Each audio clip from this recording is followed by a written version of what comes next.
பிரசன்னத்தை வாஞ்சிக்கிறோம். வல்லமையால் என்னை நிறைத்து நீரழுகை செய்யும். நன்றி அப்பா, நன்றி நன்றி நன்றி செலுத்துறோம்ப்பா. நம்ம அப்பா இன்னைக்கு நமக்கு தியானிக்க தந்திருக்கின்ற தலைப்பு கீழ்ப்படிதல். இந்த கீழ்ப்படிதலை குறித்து அப்பா இன்னைக்கு நம்மகிட்ட என்ன பேச போகிறார் அப்படிங்கிறத நம்ம பார்க்கலாம். முதலாவதாக கீழ்ப்படிதலை குறித்து இறை வார்த்தைகள் என்ன சொல்லுகிறது, நம்ம அப்பா இறை வார்த்தைகள் மூலமா இந்த கீழ்ப்படிதலை குறித்து என்ன சொல்லி இருக்கிறாரு அப்படிங்கிறத ஃபர்ஸ்ட் நம்ம தெரிஞ்சுக்குவோம். முதலாவதாக சபையுரையாளர் 12வது அதிகாரம் 13வது வசனம் சொல்லுகிறது. சபையுரையாளர் 12வது அதிகாரம் 13வது வசனம். கடவுளுக்கு அஞ்சி நட, அவருடைய கட்டளைகளுக்கு கீழ்ப்படி, இதற்காகவே மனிதர் படைக்கப்பட்டனர். ஆமென், ஹல்லேலூயா. நம்ம ஒவ்வொருத்தரும் இந்த உலகத்துல இருக்கிற ஒவ்வொரு படைப்புமே நம்முடைய விண்ணக தந்தையால, நம்ம அப்பாவால, அவரால், அவருக்காக படைக்கப்பட்டவர்கள் தான் நாம் அனைவருமே. நமக்கு அவர் கொடுத்திருக்கிற ஒரே ஒரு வேலை, என்னோட வார்த்தைக்கு நீ கீழ்ப்படி, நான் உனக்கு என்ன சொல்லுறேனோ அதற்கு நீ கீழ்ப்படிந்து நட. அதுதான் நம்ம அப்பா நம்ம கிட்ட எதிர்பார்க்கிறது. அதுதான் நம்ம பார்க்கலாம். நம்ம ஏசப்பா கூட யோவான் 14வது அதிகாரம் 23வது வசனத்துல நம்ம ஏசப்பா கூட சொல்லுவாரு, என் மீது அன்பு கொண்டுள்ளவர் நான் சொல்வதை கடைபிடிப்பார், என் தந்தையும் அவர் மீது அன்பு கூர்வார், நாங்கள் அவரிடம் வந்து அவரிடம் குடிகொள்வோம். ஆமென், ஹல்லேலூயா. நம்ம அப்பா நம்மகிட்ட என்ன சொல்லுறாரோ அதை அப்படியே கேட்கணும். அதுதான் அவர் நமக்கு கொடுத்திருக்கிற கட்டளை.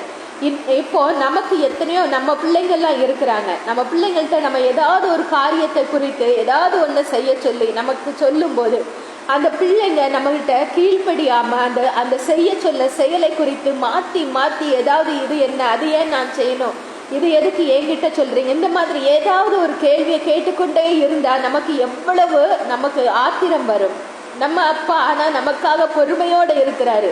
அன்னைக்கு கீழ்ப்படியாத மக்களுக்கு நம்ம அப்பா அன்னைக்கு அந்த பழைய ஏற்பாட்டு காலத்துல பார்த்தோம்னா கீழ்ப்படியாத மக்களுக்கு உடனே தண்டனை கிடைச்சது. ஆனா இன்னைக்கு நம்ம அப்பா அன்பின் தேவனாக வந்து நமக்காக பொறுமையோடு காத்திருக்கிறாரு. என் பிள்ளைங்க கீழ்ப்படிய மாட்டாங்களா, என் குரலுக்கு செவி கொடுத்து என்னிடத்துல திரும்பி வரமாட்டாங்களா, இதுக்காக தான் நம்ம அப்பா பொறுமையோடு காத்துக்கிட்டு இருக்கிறாரு. அதை மட்டும்தான் நம்ம அப்பா எதிர்பார்க்கிறார் நம்ம இடத்துல. அடுத்ததா நம்ம பார்க்க போகிறது கடவுளுக்கு பிரியமான கீழ்ப்படிதல் எது அப்படிங்கிறத நம்ம பார்க்க போகிறோம். கடவுள் நம்ம ஒவ்வொருவரையுமே படைக்கும் போது ஏன் பிள்ளை நான் சொல்றத அப்படியே கேட்கணும், இதை தான் நம்ம அப்பா விரும்புகிறார். கேள்வியே கேட்கக்கூடாது அவர்கிட்ட, எந்த ஒரு கேள்வியும் கேட்கக்கூடாது அவர்கிட்ட. எசையா 45வது அதிகாரம் 9வது வசனம் சொல்லுகிறது. எசையா 45:9வது வசனம் சொல்கிறது, தன்னை உருவாக்கியவரை எதிர்த்து வழக்காடுபவனுக்கு ஐயோ கேடு, பானை ஓடுகளில் அவனும் ஒரு ஓடு, களிமண் குயவனிடம் நீ என்னை கொண்டு என்ன செய்கிறாய் என்றும் அவன் வரைந்தது அவனிடம் உனக்கு கைத்திறனே இல்லை என்றும் கூறுவதுண்டோ. ஆமென். இது நம்மளை பார்த்துதான் நம்ம அப்பா கேட்கிறாரு. அவருடைய படைப்பு, அவர் உருவாக்கிய களிமண்ணிலிருந்து உருவாக்கிய அவர் படைத்த படைப்பு தான் நாமெல்லாம். அவர் தான் நம்ம குயவன். அவர் என்ன விருப்பமா நம்மளை உருவாக்குறாரோ அதுதான். அப்படி இருக்கும்போது நம்ம அவரை பார்த்து கேள்வி கேட்கறதுக்கு நம்மளுக்கு எந்த ஒரு இதுவுமே கிடையாது. அவர் திட்டமிடுகிறதும் அவர் தான், செயல்படுத்துகிறதும் அவர் தான். நமக்குன்னு ஒரு திட்டத்தை வைத்து தான் அவர் ஒவ்வொருத்தரையும் உருவாக்கி இருக்கிறாரு. நமக்கு தாயின் கருவில உருவாகிறதுக்கு முன்னாடியே நமக்குன்னு ஒரு திட்டத்தை உருவாக்கி தான் நம்ம அப்பா நம்ம ஒவ்வொருத்தரையும் படைச்சிருக்கிறாரு. அப்படி இருக்கும்போது அவர் ஒரு காரியத்தை குறித்து நம்ம கிட்ட பேசுறாரு அப்படின்னு சொல்லி நம்ம சொன்னோம்னா அதற்கு அப்படியே முழுவதுமாக நம்ம கீழ்ப்படியணும். அந்த கீழ்ப்படிதலை தான், கேள்வியே கேட்காத அந்த கீழ்ப்படிதலை தான் நம்ம அப்பா விரும்புகிறார். நம்ம பார்த்தோம்னா அந்த பாலை நிலத்துல 40 நாட்கள் அந்த மக்களை வழிநடத்தி செல்லும் போது எத்தனையோ நேரங்கள்ல அப்பாவுக்கு எதிராக இஸ்ரேல் ஜனங்கள் முணுமுணுத்தாங்க, அவருக்கு சினமூட்டினாங்க, அவர் செய்ய சொன்ன வழிகளை மாறி வேற வழியில போனாங்க, கீழ்ப்படியாம நடந்தாங்க. அப்படி இருக்கும்போது ஒரு நேரம் அப்பா என்ன செய்கிறார், சினமுற்று அந்த மக்களின் மீது பாம்புகளை ஏவுகிறார். அநேக மக்கள் பாம்பு கடித்து இறக்கும் போது அவர்கள் கடவுளை நோக்கி கூக்குரல் இடும்போது நம்ம அப்பா சொன்ன ஒரு காரியம், ஒரு வெண்கலத்தால ஒரு பாம்பை செய்து ஒரு கம்பில் நிறுத்தி வை. அதை யாரெல்லாம் பார்க்கிறாங்களோ அவர்கள் அந்த பாம்பை உற்று பார்க்கிறவங்க உயிர் பிழைப்பார்கள். இதுல பெருசா எதுவும் இல்லை. அவர் சொன்ன காரியம் இது நமக்கு பார்க்கும்போது அது மிக எளிதான ஒரு சாதாரண ஒரு விஷயமா இருக்கலாம். அவர் எதிர்பார்க்கிறது இதுக்கு எந்த ஒரு கேள்வியும் கேட்காம அந்த மக்கள் கீழ்ப்படுகிறாங்களா, அவ்வளவுதான். அவர் அந்த பாம்பை, அந்த வெண்கல பாம்பை அவர் வணங்க சொல்லல, அவர் அதனை பார்க்கிறவர்கள் நலம் பெறுவார்கள் அப்படின்னு தான் அப்பா சொன்னாரு.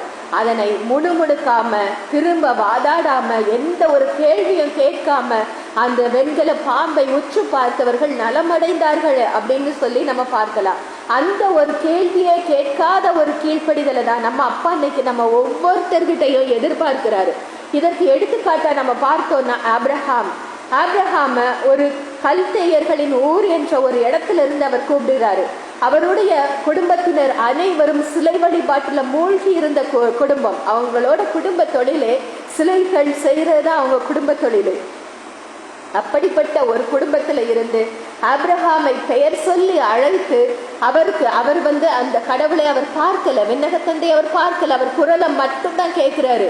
நீ உன் இனத்தார் உன் குடும்பம் உனக்குரியது அனைத்தையும் விட்டு நான் சொல்லுற இடத்துக்கு நீ போ அப்படின்னு அவர் எந்த ஒரு கேள்வியும் கேட்காம அந்த இடத்துல இருந்து தன்னுடைய மனைவியையும் தன் சகோதரன் மகனான லோத்துவையும் தனக்குரிய ஒரு சில மாடுகள் அந்த இதுகளையும் அழைத்து கொண்டு அந்த இடத்தை விட்டு, தன் நாட்டை விட்டு, தன் இனத்தை விட்டு, தன் உறவுகளை விட்டு, தன்னை பெற்றவர்களை விட்டு, தன் சகோதரர்களை விட்டு, அனைத்தையுமே விட்டு அந்த ஒரு குரலுக்கு, அந்த விண்ணக தந்தையானவரின் ஒரே குரலுக்கு கீழ்ப்படிந்து அப்படியே கிளம்பி போறாரு. அங்க இருக்கிறவங்கள எத்தனை கேள்விகள் அவரை கேட்டிருப்பாங்க.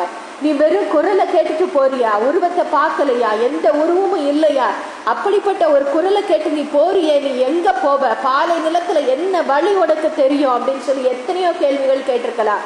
ஆனா ஆபிரகாம் நம்ம அப்பாவை பார்த்து எந்த ஒரு கேள்வியை கூட அவர் கேட்கல. கேள்வியை கேட்காம கீழ்ப்படிந்து அப்படியே கிளம்பி போனார். அதுதான் உண்மையான கீழ்ப்படிதல். அந்த காலத்துல ஆபிரகாம் இந்த மாதிரி கீழ்ப்படிந்தாருன்னா உண்மையிலே நான் பெருமைப்படுத்துவதற்காக சொல்லல, கடவுளை பெருமைப்படுத்துறதுக்காக சொல்லுகிறேன். இந்த காலத்துல நான் அப்படிப்பட்ட ஒரு சகோதரியா பார்க்கறது சோஃபியா சிஸ்டரை, சந்தோஷ் பிரதரை தான் சொல்றேன். அவங்க இந்த சென்னையில நல்ல வசதியா தான் வாழ்ந்தாங்க. அப்படி வாழும்போது அப்பா சொன்னாரு அப்படிங்கிற ஒரே ஒரு காரணத்துக்காக அனைத்தையும் விட்டுவிட்டு, பெற்றவர்களை விட்டுவிட்டு, வாழ்ந்த இடத்தை விட்டுவிட்டு அப்படியே கிளம்பி அந்த ஒரு குரலுக்கு கீழ்ப்படிந்து அந்நிய தேசத்துல யாரு என்ன மொழி இனம் எதுவுமே தெரியாத ஒரு அந்நிய தேசத்துல போய் அது எவ்வளவு பிரச்சனைகளை அவங்க சமாளிச்சிருப்பாங்க, எவ்வளவு துன்பங்களை தாங்கியிருப்பாங்க, எவ்வளவு சோதனைகள். அந்த 3 மாசம் விசா முடிய அவங்க ரெனியூ பண்ணணும், திரும்ப அடுத்த நாட்டுக்கு போய் திரும்ப உள்ள வந்து எவ்வளவோ பிரச்சனைகளை அவங்க ஃபேஸ் பண்ணியிருப்பாங்க. அந்த மாதிரி அப்பாவோட குரலுக்கு கீழ்ப்படிந்ததுனால அப்பா அவர்களை இன்னைக்கு உயர்த்தி கொண்டே இருக்கிறார். ஆமென், ஹல்லேலூயா. இன்னைக்கு நம்ம கிட்டையும் அப்பா அத்தகையது ஒரு கேள்வியை கேட்காத அந்த கீழ்ப்படிதலை தான் எதிர்பார்க்கிறாரு. இன்னைக்கு நம்ம எத்தனையோ பேர் என்னால அப்படியே கீழ்ப்படுகிற பிள்ளையே கிடையாது, என்கிட்ட கீழ்ப்படிதல்ங்கிறது ரொம்ப கம்மி தான். இன்னைக்கு என்ன மாதிரி எத்தனையோ பேர் இருக்கலாம். அப்படி இருக்கிறவங்களுக்கு நம்மளோட பலகீனம், நமக்கு இருக்கிற அந்த வலிமை நம்ம அப்பாவுக்கு தெரியும். ஆனாலும் நாம முயற்சி செய்யும் போது அந்த முயற்சியை அப்பா ஆசீர்வதிக்க வல்லவராய் இருக்கிறார். ஆமென், ஹல்லேலூயா. அடுத்ததாக நோவாவை பார்க்கும்போது அவர் உடன்படிக்கை பேழையை கட்ட சொல்றாரு. இந்த மக்கள் தீமையால நிறைஞ்சிருக்கிறாங்க, வன்முறை தீமை ஃபுல்லா நிறைஞ்சு இருக்குது. இந்த மனிதர்களை நான் உருவாக்கியதற்காக மனம் வருந்துகிறேன்னு சொல்லி ஒரு பேழையை கட்ட சொல்லி இந்த உலகத்தை நான் வெள்ளத்தினால அழிக்க போறேன் அப்படின்னு சொல்லி அந்த பேழையை கட்ட சொல்லுறாரு. நம்ம பார்த்தோம்னா தொடக்க நூல் 6வது அதிகாரம் 22வது வசனத்துல நம்ம பார்த்தோம்னா கடவுள் தமக்கு கட்டளை இட்டபடியே நோவா எல்லாவற்றையும் செய்து முடித்தார். ஆமென், ஹல்லேலூயா. அவர் நோவா அந்த பேழையை கட்டுறதுக்கு ஏதோ 1 வருஷம் 2 வருஷம் எல்லாம் ஆகல, 100 வருஷம் ஆனது அப்படின்னு சொல்லி வேத ஆராய்ச்சியாளர்கள் சொல்லுகிறாங்க. 100 வருஷம் வந்து அவர் அந்த பேழையை கட்டியிருக்கிறார். எத்தனையோ பேர்கள் அவரை கேலி பண்ணியிருப்பாங்க, எத்தனையோ பேர் இழிவா பேசியிருப்பாங்க. நீ என்ன, நீ இப்ப எத்தனை வருஷமா அந்த பேழையை கட்டிக்கிட்டு இருக்கிற, என்ன நீ மழை வரும் வெள்ளம் வரும்னு சொல்ற, எதுவுமே வரலையே அப்படின்னு சொல்லி எத்தனையோ பேர் கேள்வி கேட்டிருப்பாங்க. அப்போ நோவா அந்த 100 வருஷமும் தனக்கு தெரிந்த எத்தனையோ பேர்கிட்ட சொல்லியிருப்பாரு, உலகம் அழிய போகுது, வெள்ளம் வரப்போகுது, அதனாலதான் இந்த வேலையை கட்டிட்டு இருக்கிற, மனம் திரும்புங்கன்னு எத்தனையோ பேர்கிட்ட சொல்லியிருப்பாரு. ஆபிரகாம் சொன்னார்ல, ஒரு 50 பேர் இருந்தா நீங்க அழிக்க மாட்டீங்களா அப்படின்னு சொல்லி குறைச்சு குறைச்சு குறைச்சு கீழே வர கொண்டு வந்தாரு. அதே மாதிரிதான் நோவாவும் பார்க்கிறவங்ககிட்ட எல்லாம் சொல்லியிருப்பாரு. ஆனா அந்த மக்கள் கீழ்ப்படியல. ஆனா நோவா 100 வருஷம் அந்த பேழையை கட்டினாரு. அவருடைய அந்த கீழ்ப்படுதலின் நிமித்தம் அவர் குடும்பத்தை சேர்ந்த 8 பேர்கள் முழுமையா காப்பாற்றப்பட்டார்கள். ஆமென், ஹல்லேலூயா. அடுத்ததா நம்ம பார்த்தோம்னா, புதிய ஏற்பாட்டுல நம்ம பார்த்தோம்னா, கானா ஒரு திருமணத்தை நம்ம பார்க்கலாம். கானா ஒரு திருமணத்துல நம்ம அப்பா யாருன்னு அந்த நேரத்துல அவங்க பெருசா யாருக்குமே தெரியாது. அவர் எந்த ஒரு அற்புதமும் செய்ய ஆரம்பிக்கல. அவர் கூட இருந்த சீடர்கள் அப்போஸ்தலர்களுக்கு கூட அப்பாவு மேல அந்த அளவுக்கு ஒரு முழுமையான விசுவாசம் வரல. அந்த தொடக்க பீரியட்ல தான் அவங்க இருக்கிறாங்க. அப்பாவை பற்றி முழுமையா இன்னும் அவங்க அறியல, ஏசப்பாவை பத்தி.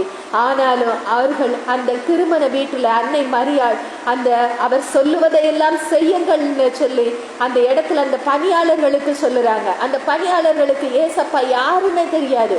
அவங்க கேள்வி கேட்டிருக்கல, நீ என்ன சொல்லுறது, நீ தண்ணியை நிரப்புங்கிறிய, நல்ல திராட்சை ரசம் முடிந்து போயிடுச்சு, இந்த தண்ணியை நாங்க கொண்டு போய் கொடுத்தோம்னா எங்களை என்ன சொல்லுவாங்க அப்படின்னு சொல்லி அவங்க முணுமுணுத்திருக்கலாம். அவங்க வந்து கேள்வி கேட்டிருக்கலாம் அப்பாவை. ஆனா அவங்க யாருமே எந்த ஒரு பதிலும் சொன்னதாக விவிலியத்துல குறிப்பிடப்படவே இல்லை. அவர்கள் அத்தனை பேரும் தமக்கு கட்டளையிட்டபடியே அத்தனையும் செய்து முடித்ததுனாலதான் அன்னைக்கு அந்த முதல் புதுமை, அந்த அதிசயம் அங்க நடந்தது. தண்ணீர் திராட்சை ரசமாக மாறியது. அதுவும் எப்படி ஒரு திராட்சை ரசம்னா, அங்க இருந்த அந்த பந்தி மேற்பார்வையாளர்கள், அந்த மேற்பார்வையாளர் எவ்வளவு நல்ல திராட்சை ரசத்துல கடைசியில கொண்டு வந்து கொடுக்குறீங்களேன்னு கேட்கிற அளவுக்கு அது மிகுந்த மகிமை வாய்ந்ததாக இருந்தது என்றால், அங்கு இருந்த அந்த பணியாளர்கள் கேள்வியே கேட்காம அதுக்கு அப்படியே கீழ்ப்படிந்ததுனாலதான் அந்த அற்புதம் அங்கே நிகழ்ந்தது. ஆமென், ஹல்லேலூயா. இந்த ஒரு கீழ்ப்படிதலுக்கு நாமளும் முயற்சி செய்யணும். அடுத்ததாக நம்ம பார்க்க போகிறது, நாம் யாருக்கெல்லாம் கீழ்ப்படிய வேண்டும், இதுதான் நம்ம பார்க்க போகிறோம். முதல்ல நம்ம அப்பா வந்து கீழ்ப்படிதலை விரும்புகிறார் அப்படின்னு சொல்லி நமக்கு நல்லாகவே தெரிகிறது. இப்போ யாருக்கெல்லாம் நம்ம அப்பா கீழ்ப்படிய சொல்லியிருக்கிறாரு, யாருக்கெல்லாம் கீழ்ப்படியணும்னு அவர் எதிர்பார்க்கிறார் அப்படிங்கிறத நம்ம பார்க்கலாம். முதலாவதாக நம்மள கடவுளுடைய வார்த்தைக்கு எந்த ஒரு மறுப்பும் சொல்லாம அப்படியே நம்ம கீழ்ப்படியணும். அதை நம்ம பார்க்கலாம். இணைச்சட்டம் 13வது அதிகாரம் 4வது வசனம். இணைச்சட்டம் 13வது அதிகாரம் 4வது வசனம். உங்கள் கடவுளாகிய ஆண்டவரை பின்பற்றி அவருக்கு அஞ்சி அவர்தம் கட்டளைகளை கடைபிடித்து அவர் குரலுக்கு கீழ்ப்படிந்து அவருக்கு ஊழியம் செய்து அவரை பற்றி கொள்ளுங்கள். ஆமென், ஹல்லேலூயா, ஹல்லேலூயா. நன்றி அப்பா, நன்றி, ஸ்தோத்திரம். அவர் குரலுக்கு நம்ம முற்றிலும் முழுவதுமா கீழ்ப்படியணும். அவர் நமக்கு கொடுத்திருக்கிற கட்டளை அதுதான். அவர் என்ன சொல்லுறாரோ அதுக்கு நம்ம கீழ்ப்படியணும். இப்போ ஒரு இடத்துல நம்ம பணி செய்யறோம் அப்படின்னு சொல்லி பார்த்தோம்னா, நமக்கு மேல இருக்கிற மேல அதிகாரிகள் என்ன சொல்றாங்களோ அதுக்கு நம்ம கீழ்ப்படிந்துதான் ஆகணும். அவங்களை எதிர்த்து பேசணும்னா அந்த இடத்துல நம்ம வேலை செய்யவே முடியாது, நிம்மதியா வேலை செய்ய முடியாது. இன்னைக்கு நமக்கு தலைவர்கள், ஆட்சியாளர்கள், அதிகாரம் செலுத்துவோர்னு இருக்கிறாங்க. அவங்க குரலுக்கு நம்ம கீழ்ப்படியாம இருக்கவே முடியாது. அப்படி சாதாரண மனிதர்களாகிய அவர்களுக்கே நம்ம கீழ்ப்படியணும். அப்படிங்கும் போது நம்மை படைத்த விண்ணையும் மண்ணையும் படைத்த சர்வ வல்லவராகிய தேவன், படைப்பின் ஆண்டவர், ஒவ்வொருவருக்கும் ஒவ்வொரு நோக்கத்தை வைத்து படைத்து கண்ணின் கண்மணி போல் பாதுகாக்கிறவர் அந்த சர்வ வல்லவராகிய தேவனுக்கு நாம் கீழ்ப்படிவது மிக மிக அவசியம். நம்ம பார்த்தோம்னா பேதுருவும் யோவானும் அவங்க 2 பேரையும் கைது செய்து கொண்டு போயிருப்பாங்க. அந்த முடக்குவாதத்தால் இருந்த அந்த நடக்க முடியாத அவரை அந்த மண்டபத்தில் வச்சு பேதுருவும் யோவானும் குணமளிக்கும் போது அநேக பேர் மனமாற்றத்துக்குள்ளாகி அவர் கொடுத்த அந்த முதல் மறையுறையில் நிறைய பேர் மனமாற்றம் அடைந்தார். அதனால அவர்களை நிறைய பேர் அவங்க பக்கமாக திரும்புகிறாங்கன்னு உடனே இந்த யூதர்கள் பொறாமப்பட்டு அவங்க 2 பேரையும் கைது செய்து அவர்களை கொண்டு போய் தலைமை சங்கத்தில் விடும்போது அங்க உள்ள அந்த தலைமை குருக்கள் அந்த பேதுருவையும் யோவானையும் பார்த்து கேட்பாங்க, இதை நம்ம பார்க்கலாம். திருத்தூதர் பணி 5வது அதிகாரம் 28, 29 ஆகிய வசனங்கள்ல நம்ம பார்க்கலாம். நீங்கள் இந்த இயேசு பற்றி கற்பிக்க கூடாது என்று நாங்கள் கண்டிப்பாய் கட்டளையிடவில்லையா? என்றாலும் எருசலேம் முழுவதும் நீங்கள் கற்பித்து வருகிறீர்கள். மேலும் இந்த மனிதருடைய இரத்த பழியையும் எங்கள் மீது சுமத்த பார்க்கிறீர்களே என்றார். அதற்கு பேதுருவும் திருத்தூதரும் மறுமொழியாக, மனிதர்களுக்கு கீழ்ப்படிவதை விட கடவுளுக்கு அல்லவா கீழ்ப்படிய வேண்டும். ஆமென், ஹல்லேலூயா. அப்பா அவங்களுக்கு கொடுத்திருக்க கட்டளை, உலகம் முழுவதும் சென்று படைப்பிற்கெல்லாம் நற்செய்தியை அறிவிங்கள். இந்த கட்டளையை கொடுத்துட்டு அப்பா பேசுறாரு. அப்படி இருக்கும்போது இவங்க அப்பாவுக்கு சர்வ வல்லவராகிய தேவனுக்கு, கடவுளுக்கு கீழ்ப்படிவாங்களா, இல்லை இங்க இருக்கிற சாதாரண மனிதர்களுக்கு கீழ்ப்படிவாங்களா? அதை தான் அவங்க 2 பேரும் அழகா கேட்குறாங்க. ஆனா அங்க இருக்கிறவங்க, நம்ம அதுல பின்ன அப்படி வரும்போது அதுக்கு கீழே உள்ள வசனங்களை நம்ம வாசிச்சோம்னா, அந்த 2 பேரையும் அவங்க சாட்டையால் அடித்து துன்புறுத்தி இனிமேல் இயேசுவை பற்றி போதிக்க கூடாது என்று கண்டித்து அவர்களை அனுப்பும்போது பேதுருவும் யோவானும் மிகுந்த சந்தோஷத்தோட இயேசுவுடைய திரு நாமத்திற்காக நம்ம அடிக்கப்பட்டிருக்கிறோம்னு சொல்லி சந்தோஷமா வெளியே போனாங்கன்னு சொல்லி நம்ம வாசிக்கலாம். இத்தகைய ஒரு கீழ்ப்படிதல் தான். சந்தோஷத்துல மட்டும் கீழ்ப்படுகிறது இல்லை, துன்ப வேளையிலும் கீழ்ப்படிதல். எவ்வளவு ஒரு அருமையான கீழ்ப்படிதல்! இதைதான் நம்ம அப்பா நம்ம கிட்ட அவர் எதிர்பார்க்கிறார். நம்ம இன்னும் கூட பவுலோட கீழ்ப்படிதலை நம்ம பார்க்கலாம். அநேக பேர் அநேக பேருக்குள்ள ஒரு தவறான கருத்து இருக்கும். இதே கருத்து எனக்கும் கூட இருந்தது. என்னன்னா, ஒரு சில பேருக்கெல்லாம் பிறவி குணம் அப்படின்னு சொல்லி ஒண்ணு இருக்கும். அந்த பிறவி குணத்தை மாற்றவே முடியாது. அந்த பிறவி குணத்தை நாய்வால எப்படி நிமித்த முடியாதோ அதே மாதிரி பிறவி குணத்தை மாற்றவே முடியாது அப்படின்னு சொல்லி அவங்க குணத்தை மாற்றும் என்றால் கல்லுல போய் மோதுற மாதிரி அப்படின்ட்டுலாம் நிறைய பேர் சொல்லுவாங்க. நான் கூட அப்படிதான் நினைச்சிருக்கிறேன். இவங்களெல்லாம் ஒண்ணுமே பண்ண முடியாது, பேசாம நம்ம அமைதியா போயிடுறது நல்லது அப்படின்னு சொல்லி எத்தனையோ பேரை குறித்து நாம நினைச்சிருப்போம். நம்ம ஒரு சிலர் குறித்து, சில பேரோட குணங்களை குறித்து நம்ம நினைச்சிருப்போம். நம்ம கிட்ட கூட அந்த மாதிரியான ஒரு சில குணங்கள் இருந்திருக்கும். இந்த குணத்தெல்லாம் என்னால மாற்ற முடியாதுப்பா, இது என் கூடவே இருக்குது அப்படின்னு சொல்லி நம்ம எத்தனையோ வேலைகள்ல சொல்லியிருப்போம். நம்ம அப்பாவோட கரத்துல முடியாது அப்படிங்கிறது எதுவுமே கிடையாது. அவர் நினைத்தால் ஆகும். அவரால் மாற்ற முடியாதது எதுவுமே கிடையாது. அவரிடத்துல பிறவி குணம்னு ஒண்ணு கிடையவே கிடையாது. அவர்தான் நமக்குள்ள அந்த சிந்தனைகள், எண்ணங்கள் எல்லாத்தையுமே கொடுக்கிறவர் அவரு. அவர் நினைத்தால் மாற்ற முடியும். அவர் சொல்றாரு, ஒரு குயவன் ஒரு களத்தை உருவாக்கும் போது அவன் செய்ய நினைத்த களம் வராத போது தனக்கு பிடித்தமான களத்தை உருவாக்குகிறார். அதே போல நான் உன்னை உருவாக்க முடியாதா அப்படின்னு சொல்லி அன்னைக்கு எரேமியாட்ட கேள்வி கேட்ட மாதிரிதான் இன்னைக்கு நம்ம அப்பா ஒவ்வொருத்தையும் கேட்கிறாரு. அவர் பிறவி குணத்தெல்லாம் நம்மளால முடியாது, மனித பலகீனத்தினால முடியாது. ஆனால் கடவுளால் எல்லாம் ஆகும். அவரால் மாற்ற முடியாதது எதுவுமே கிடையாது. நம்ம பார்க்கலாம். ஏசாயா 28வது அதிகாரம் 29 அதுல பார்த்தோம்னா, ஏசாயா 28வது அதிகாரம் 29வது வசனத்துல பார்க்கலாம். படைகளின் ஆண்டவரிடமிருந்தே இந்த அறிவு வருகிறது. அவர் திட்டமிடுவதில் வியப்புக்குரியவர், செயற்படுத்தும் அறிவில் வியப்புக்குரியவர். ஆமென், ஹல்லேலூயா. அவர்தான் ஆற்றல், அவர்தான் திட்டமிடுகிறார், அவர்தான் படைப்பின் ஆண்டவர். எல்லாமே அவர் கையில தான் இருக்குது. நம்ம காலகட்டம் ஒவ்வொன்றும் அவர் கரத்துல இருக்குது. அப்படி இருக்கும்போது நம்ம குணத்தை மாற்ற அவர் வல்லவர். ஆமென், ஹல்லேலூயா. நம்ம பார்த்தோம்னா பவுலை குறித்து நம்ம பார்த்தோம்னா எத்தனையோ பேர் இயேசு என்ற நாமத்தை உச்சரிக்கிறவர்களை, அவர்கள் அத்தனை பேரையும் நான் அடிப்பேன், சிறையில் அடைப்பேன், அவர்களை துன்புறுத்துவேன் சொன்னவர். ஸ்தேவானை கொலை செய்த இடத்துல அவர்கள் அங்கே சாட்சியா நின்று கொண்டிருந்த அந்த பவுலடியார் எப்படி கடவுள் அவரை சந்தித்தாரோ அந்த நொடியில் அவருடைய வார்த்தைக்கு கீழ்ப்படிந்ததுனால அவர் எப்படி உருமாற்றம் அடைந்தார் அப்படிங்கிறத நம்ம பார்க்கலாம். திருத்தூதர் பணிகள் 26வது அதிகாரம் 16 18 வரைக்கும். திருத்தூதர் பணிகள் 26வது அதிகாரம் 16 18 வரைக்கும். அவர், நீ துன்புறுத்தும் இயேசு நானே, எழுந்து நிமிர்ந்து நீ, என் ஊழியனாகவும் சாட்சியாகவும் உன்னை ஏற்படுத்தவே நான் உனக்கு தோன்றினேன். நீ என்னை கண்டது பற்றியும் நான் உனக்கு காண்பிக்க போவதை பற்றியும் சான்று பகர வேண்டும். ஆமென், ஆமென், ஹல்லேலூயா, ஹல்லேலூயா.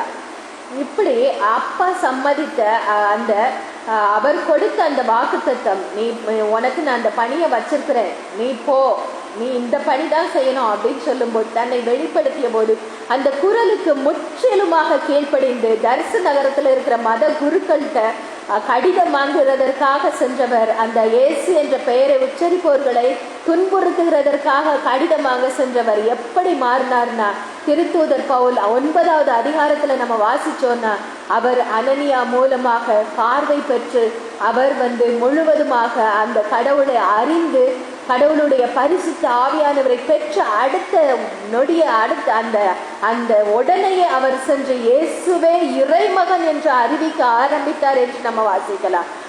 அதனால நான் சொல்லுகிறேன், பிறவி குணம்னா எதுவுமே கிடையாது. எந்த ஒரு தனக்கு எதிராக இருக்கிறவர்களை தன் சார்பாக மாற்ற நம்ம அப்பா வல்லவர். எதிராக எத்தனை பேர் வரலாம், அத்தனை பேரையும் நம் சார்பாக மாற்ற நம் அப்பா நல்லவர்.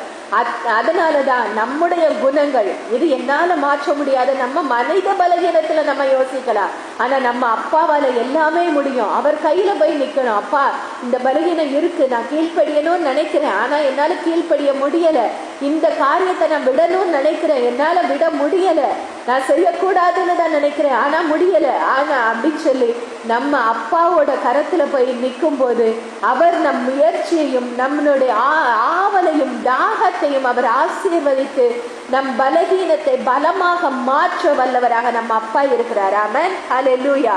அடுத்ததாக நம்ம பார்த்தோம்னா, இவர் இந்த பவுலடியார் எப்படி எந்த அளவுக்கு மாறினார்னா, கடைசியில என்ன நேர்ந்தாலும் வெட்கமுற மாட்டேன், நேற்றும் இன்றும் என்றும் வாழ்விலும் சாவிலும் முழு துணிவுடன் என் உடலால கூட நான் அவரை பெருமைப்படுத்துவேன்னு சொல்ற அளவுக்கு அவர் எந்த அளவுக்கு மக்களை துன்புறுகிறத்துல வைராக்கியமா இருந்தாரோ அதை விட பல மடங்கு வைராக்கியமா நம்ம அப்பாவுக்காக நிற்கிறவராக மாறினார். இன்னும் சொல்ல போனோம்னா, பழைய ஏற்பாடுல தாவீது அரசர் தான் அநேக விசுவாச அறிக்கைகளை விட்டிருப்பாரு. நம்ம புதிய ஏற்பாடுல பார்த்தோம்னா பவுலடியார் அதே மாதிரி அநேக விசுவாச அறிக்கைகளை விட்டிருப்பாரு.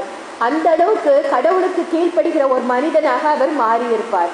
அடுத்ததாக நம்ம பார்க்க போகிறது, பெற்றோருக்கு நாம் கீழ்ப்படிய வேண்டும். இதை நம்ம பார்க்கலாம். இணைச்சட்டம் 5வது அதிகாரம் 16வது வசனம். உன் தந்தையையும் தாயையும் மதித்து நட, இதனால் உன் கடவுளாகிய ஆண்டவர் உனக்கு அளிக்கும் நாட்டில் நீ நெடுநாள் நலமுடன் வாழ்வாய். உன் கடவுளாகிய ஆண்டவர் உனக்கு இடும் கட்டளை இதுவே. நம்ம அப்பா நமக்கு கொடுத்த 10 கட்டளைகள்ல முக்கியமான கட்டளைகள்ல ஒண்ணு இந்த ஒரு கட்டளை. நம்ம பெற்றவர்களுக்கு தாய் தந்தைக்கு மதித்து நடக்கணும். பழைய ஏற்பாட்டு காலத்துல நிறைய பேர் நம்ம பார்க்கலாம், பெற்றவர்களுக்கு கீழ்ப்படிந்து எல்லாம் நடந்தாங்க. நம்ம காலத்துல கூட, என்னோட வயதுல இருக்கிறவங்க காலத்துல கூட பெற்றவங்க சொன்னா கீழ்ப்படியணும், அவங்க வார்த்தைக்கு மறுபேச்சு பேசக்கூடாது அப்படின்னு சொல்லிதான் நம்ம எல்லாம் வளர்ந்துருப்போம், கேட்டிருப்போம். ஆனா இன்றைய காலகட்டத்துல இன்னைக்கு நம்ம பிள்ளைங்க எந்த மாதிரி வளர்றாங்க? பெற்றோர்களுடைய குரலுக்கு செவி கொடுக்குறாங்களா? கீழ்ப்படுகிறாங்களா? ஒரு பிள்ளைகிட்ட இந்த வேலையை செய்ய அப்படின்னு சொல்லி நம்ம சொன்னோம்னா அந்த பிள்ளைங்க அந்த பணியை செய்யறாங்களா? பெற்றோர்களுக்கு கீழ்ப்படுகிறாங்களா? இதை நம்ம பார்க்கணும். நம்ம பார்க்கலாம், விவிலியத்துல பார்க்கலாம், பெற்றவர்களுக்கு எப்படியெல்லாம் கீழ்ப்படிந்து நடந்திருக்கிறாங்க. இதை நம்ம ஒரு காரியம் நினைவில் கொள்ள வேண்டும். பெற்றவர்கள் அப்படின்னு சொல்லும்போது நம்மை பெற்ற தாய் தகப்பனுக்கு மட்டும் இல்லை, நம்ம பெண்களாகிய நமக்கு நம்ம மனம் முடித்து சென்ற இடத்தில் நம் கணவரின் பெற்றவர்களுக்கும், அதாவது மாமனார் மாமியாருக்கும் நாம் கண்டிப்பாக கீழ்ப்படிதல் வேண்டும். பெண்கள் மட்டும் இல்லை, ஆண்களுக்கும் அதுதான். கணவர்கள் தன் மனைவியின் பெற்றோருக்கு கீழ்ப்படியணும், அதே மாதிரி மனைவியும் தன் கணவரின் பெற்றோருக்கு கீழ்ப்படியணும். அதுதான் நம்ம அப்பா எதிர்பார்க்கிறது. அதுதான் அந்த மாதிரி தன்னுடைய மாமனார் மாமியாரை பெற்றவர்களாக கருதி கீழ்ப்படிந்தவர்களை நம்ம பார்க்கலாம். தோபித்துல நம்ம பார்த்தோம்னா, தோபித்தோட மகன் தோபியா அவர் எப்படி கீழ்ப்படிந்தார்? தன்னுடைய மனைவியான சாராவின் பெற்றவர்களுக்கு எப்படி கீழ்ப்படிந்தார்? அவர்கள் என்ன ஒரு அறிவுரை அந்த தோபியாவுக்கும் அந்த அவர்கள் பெற்ற மகளான சாராவுக்கும் எத்தகைய ஒரு அறிவுரை கூறினாங்க? அதை குறித்து நம்ம பார்க்கலாம். தோபித்து 10வது அதிகாரம் 12, 13 ஆகிய வசனங்கள். தோபித்து 10வது அதிகாரம் 12, 13 ஆகிய வசனங்கள். பெண் தம் மகள் சாராவிடம், மகளே, உன் மாமனார் வீட்டிற்கு புறப்பட்டு செல். இன்று முதல் அவர்கள் உன் பெற்றோருக்கு ஒப்பானவர்கள். மனநிறைவோடு போய் வா. என் வாழ்நாள் முழுவதும் உன்னை பற்றி நல்லதை கேட்பேனாக என்று கூறி அவர்களை வழி அனுப்பி வைத்தார். ஆமென். 13 சிஸ்டர்.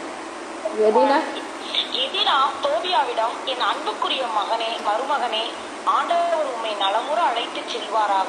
நீரும் என் மகள் சாராவும் பெற்றெடுக்கும் குழந்தையை நான் இறக்குமுன் காண்பேனாக. ஆண்டவர் திருமுன் என் மகளை உம்மிடம் ஒப்படைக்கின்றேன். வாழ்நாள் முழுவதும் அவள் கண் கலங்காமல் பார்த்து கொள்ளும். மருமகனே, மனநிறைவோடு போய் வாரும். இன்று முதல் நான் உம் அன்னை, சாரா உம் மனைவி, நம் வாழ்வில் என்னாலும் வளமாக வாழ்வோமாக என்று கூறி அவர்கள் இருவரையும் முத்தமிட்டு இனிதே வழி அனுப்பி வைத்தார். ஆமென், ஆமென், அல்லேலூயா. இன்னைக்கு பெற்றவர்கள் தன்னுடைய மகளுக்கு மருமகனுக்கு என்ன விதமான அறிவுரைகள் கூறுகிறாங்க? அப்படியே கூறினாலும் கேட்கிற செவியுடைய பிள்ளைகளா நம்ம பிள்ளைங்க இருக்கிறாங்களா? அதை நம்ம பார்க்கணும். அந்த கீழ்ப்படிதல் நம்ம பிள்ளைங்கள்ட்ட இருக்குதா? நம்ம பிள்ளைங்களுக்கு போற இடத்துல இனி ஓ மாமனார் மாமியார் தான் உனக்கு அம்மா அப்பா அப்படின்னு சொல்லி கொடுத்து அனுப்புகிற பெற்றவர்கள் எத்தனை பேர்? மருமகன்கிட்ட இனி நான் தான் உனக்கு, நாங்களும் உனக்கு அப்பா அம்மா தான் அப்படின்னு சொல்லுகிற மாமனார் மாமியார் எத்தனை பேர்? அதற்கு கீழ்ப்படுகிற பிள்ளைகள் எத்தனை பேர்? இதற்கு அந்த தோபியா ஒரு அழகான பதிலை சொல்லியிருப்பாரு. என்னன்னா, என் வாழ்நாள் முழுவதும் உங்களை மதிப்பதே எனக்கு மகிழ்ச்சி அப்படின்னு சொல்லி அந்த தோபியா அழகா சொல்லியிருப்பாரு. அந்த மாதிரி நம்ம பிள்ளைங்க பதில் இருக்கிறாங்களா? நம்ம பிள்ளைங்களை மதிக்கிறவங்களா? பெற்றோர்களுக்கு கீழ்ப்படுகிறவர்களா இருக்கிறாங்களா? அதை நம்ம பார்க்கணும். கண்டிப்பா கீழ்ப்படிதல் உள்ள பிள்ளைகளா நம்ம வளர்க்க முயற்சி செய்யணும். அடுத்ததாக நம்ம பார்த்தோம்னா ரூத்து 1வது அதிகாரம் 16, 17 ஆகிய வசனங்கள்ல நம்ம பார்க்கலாம். எல்லாருக்குமே தெரிந்த ஒரு வசனம் தான்.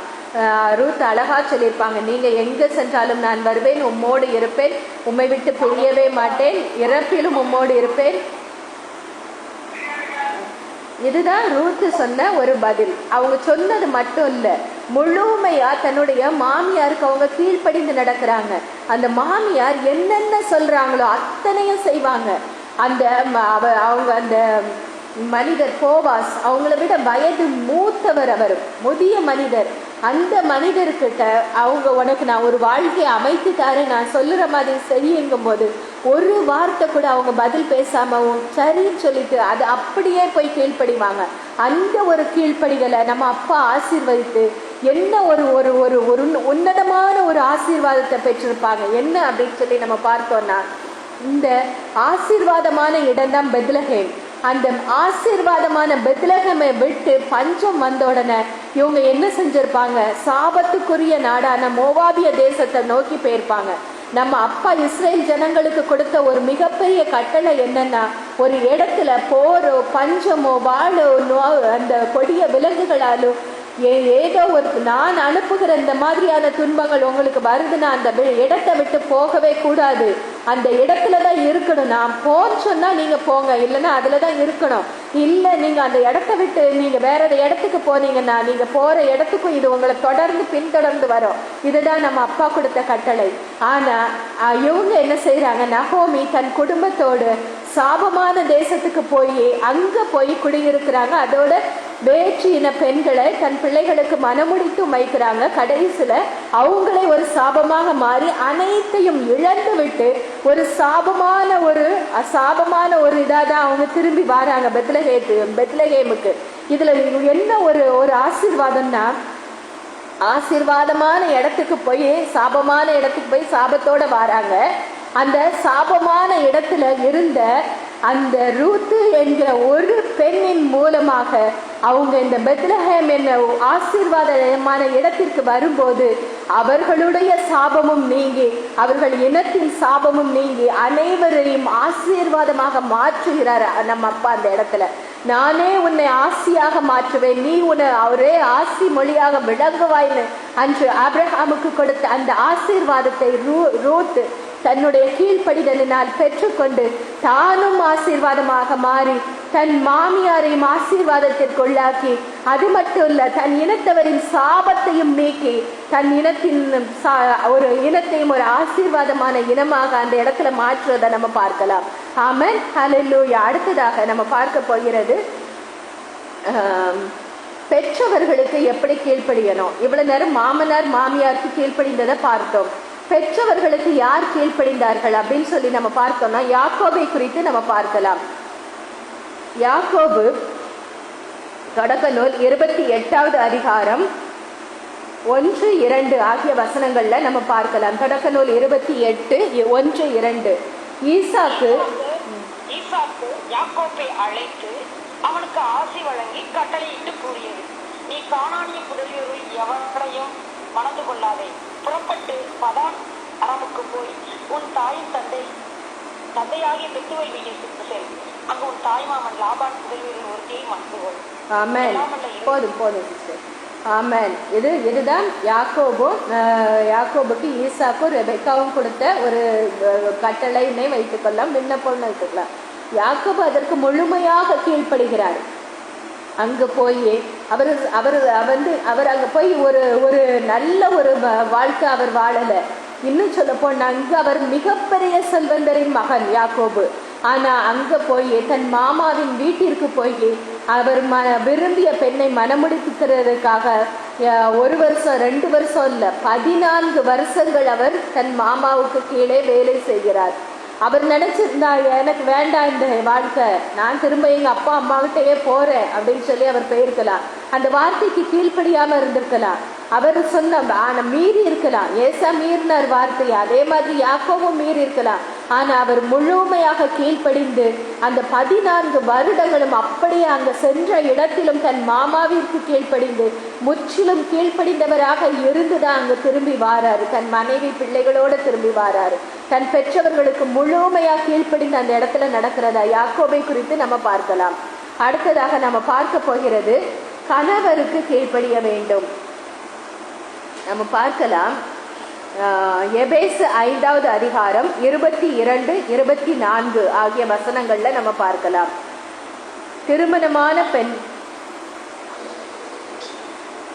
திருமணமான பெண்களே, ஆண்டவருக்கு பணிந்திருப்பது போல உங்கள் கணவருக்கு நீங்கள் பணிந்திருக்க வேண்டும். திருச்சபை கிறிஸ்துவுக்கு பணிந்திருப்பது போல மனைவியரும் தங்கள் கணவருக்கு அனைத்திலும் பணிந்திருக்க வேண்டும். ஆமென். ஹல்லேலூயா. இதுல நன்மை எனக்கு அப்பா சொல்லி கொடுத்த ஒரு விஷயத்தை நான் ஷேர் பண்ணிக்கிறேன் உங்கள்கிட்ட. நம்ம எந்த ஒரு இடத்துலையும் நம்ம விவிலியத்துல நம்ம வாசிச்சோம்னா எந்த ஒரு இடத்துலையும் நம்ம அப்பா கணவருக்கு அடிமையாக இருங்கள்னு எந்த ஒரு இடத்துலையும் சொல்லல, பணிந்து வாழுங்கள் அப்படின்னு தான் சொல்லியிருக்கிறாரு. ஆனா இன்னைக்கு உள்ள தலைமுறையான பிள்ளைகள் அதை அப்படியே மாற்றி எடுத்து, நீ என்ன சொல்றது, நான் என்ன கேட்கறது, நீ என்ன பெரிய இவனா, நான் எப்படி உனக்கு இது பண்ண முடியும், நீனும் நானும் ஒன்னதான், நானும் வேலை பார்க்குறேன் நீனும் வேலை பார்க்குற அப்படின்னு சொல்லி ஈக்குவலிசம் பேசுறேங்கிற பேர்ல அன்னைக்கு உள்ள பிள்ளைங்க எத்தனையோ கேள்வி கேட்டு அந்த கேள்வி அந்த திருமண வாழ்க்கையை கேள்விக்குறியாக்கி கொண்டு இருக்கிற பிள்ளைங்க எத்தனையோ பிள்ளைங்கள் வாழ்க்கையை நம்ம பார்க்கலாம். நம்ம அப்பா பணிந்திருக்கிறதுக்கு பேரு அடிமைத்தனம் கிடையவே கிடையாது. அந்த பழைய காலத்து அடிமைத்தனத்துல இருந்தாங்கல்ல, இன்னைக்கு கூட எத்தனையோ நாடுகள்ல அடிமைகள் இருக்கிறாங்க. அந்த மக்கள்கிட்ட போய் கேட்டு பார்த்தாதான் அடிமைத்தனம் அப்படின்னா என்ன அப்படிங்கிறதே தெரியும். இன்னைக்குள்ள பிள்ளைங்களுக்கு அடிமைத்தனத்துக்கும் பணிந்திருக்கிறதுக்கும் உள்ள வித்தியாசம் தெரியாம இன்னைக்குள்ள பிள்ளைங்கள்லாம் கணவருக்கு கீழ்ப்படுகிறத ஒரு அடிமைத்தனமா நினைச்சு தவறான பாதைக்கு சென்று கொண்டிருக்கிறாங்க. நீ என்ன கண்ட்ரோல் பண்ற, நீ என்ன சொல்றது, நீ எதுக்கெடுத்தாலும் என்ன இதை செய்யாத அதை செய்யாதுன்னு நீ என்ன கண்ட்ரோல் பண்ண, நீ யாரு அப்படின்னு கேட்கிற அந்த பிள்ளைங்க தான் இன்னைக்கு அதிகம். நம்ம அப்பா அதை அருவருக்கிறார், கணவருக்கு கீழ்ப்படிந்திருக்கதான் சொல்லியிருக்கிறாரு. இன்னும் கூட அப்பா எனக்கு சொல்லி கொடுத்த ஒரு வார்த்தையை நான் உங்கள்கிட்ட ஷேர் பண்ண விரும்புகிறேன். ஒரு வசனம் நம்ம பார்க்கலாம். தொடக்க நூல் 2வது அதிகாரம் 21-23 வரைக்கும் பார்க்கலாம். தொடக்க நூல் 2வது அதிகாரம் 21-23 வரைக்கும். ஆகவே ஆண்டவராகிய கடவுள் மனிதனுக்கு ஆழ்ந்த உறக்கம் வர செய்து அவன் உறங்கும் பொழுது அவன் விழா எலும்பு ஒன்றை எடுத்துக்கொண்டு எடுத்த இடத்தை சதையால் அடைத்தார். ஆண்டவராகிய கடவுள் தாம் மனிதனிடமிருந்து எடுத்த விழா எலும்பை ஒரு பெண்ணாக உருவாக்கி மனிதனிடம் அழைத்து வந்தார். அப்பொழுது மனிதன் இதோ இவளை என் எலும்பின் எலும்பும் சதையின் சதையும் ஆனவள் என்று ஆணிடமிருந்து எடுக்கப்பட்டதால் இவள் பெண் என்று அழைக்கப்படுவாள் என்றான். ஆமென். ஹல்லேலூயா. அந்த வார்த்தையில ஒரு மிகப்பெரிய சத்தியம் இருக்குது. என்ன அப்படின்னு சொல்லி நம்ம பார்த்தோம்னா, ஒரு ஆண் இந்த உலகத்துல உருவாகணும் அப்படின்னு சொல்லி நம்ம பார்த்தோம்னா தன் தாய் தகப்பன் இருவர் போதும் ஒரு ஆண் உருவாகிறதுக்கு.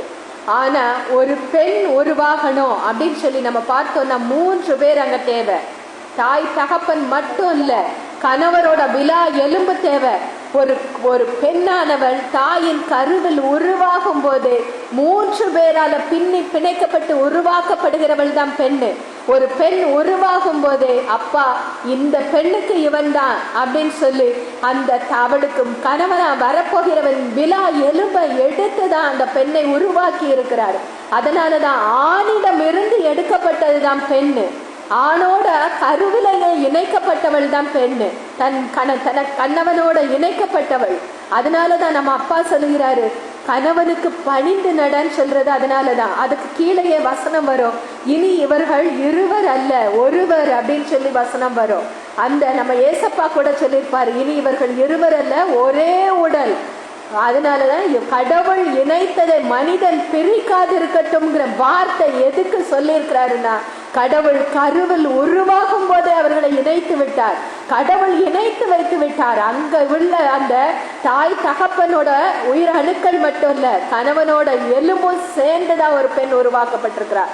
அப்படி இருக்கிறதுனாலதான் கணவனுக்கு பணிந்து நடங்கள் அப்படின்னு அங்க சொல்லப்பட்டிருக்குது. அங்க அதனாலதான் மலாக்கியில நம்ம பார்த்தோம்னா மன முறிவை நான் வெறுக்கிறேன் அப்படிங்கிறாரு.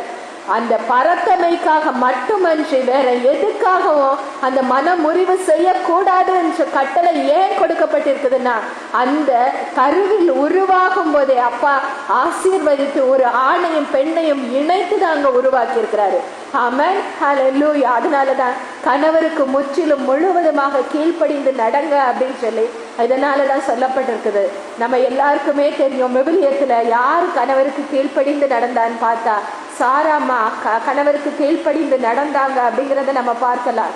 இன்னும் ஒருத்தங்க பார்க்கணும்னா லேயா அவங்களையும் பார்க்கலாம். துன்பத்துல மட்டும் இல்ல, நம்ம திருமணத்துல கொடுக்கிற வாக்குறுதியே அதுதான். இன்பத்தில் மட்டும் இல்ல, இன்பத்திலும் துன்பத்திலும் உடல் நலத்திலும் நோயிலும் நான் உமக்கு பிரமாணிக்கமாக இருந்து உம்மை மதிக்கவும் உம்மை நேசிக்கவும் உமக்கு உறுதுணையா இருப்பேன் தான் நம்ம வாக்குறுதியை கொடுக்கிறோம். ஆனா நிறைய பேர் என்ன செய்யறோம்னா, இன்பத்துல சேர்ந்திருக்கிற மாதிரி துன்பத்துல நிறைய பேர் சேர்ந்திருக்கிறதே இல்லை. இதுக்கு ஒரு லேயாமா ஒரு மிக சிறந்த எடுத்துக்காட்டு. அவங்க வாழ்க்கையில திருமண வாழ்க்கையில அவங்க அனுபவித்தது எல்லாமே துன்பம்தான்.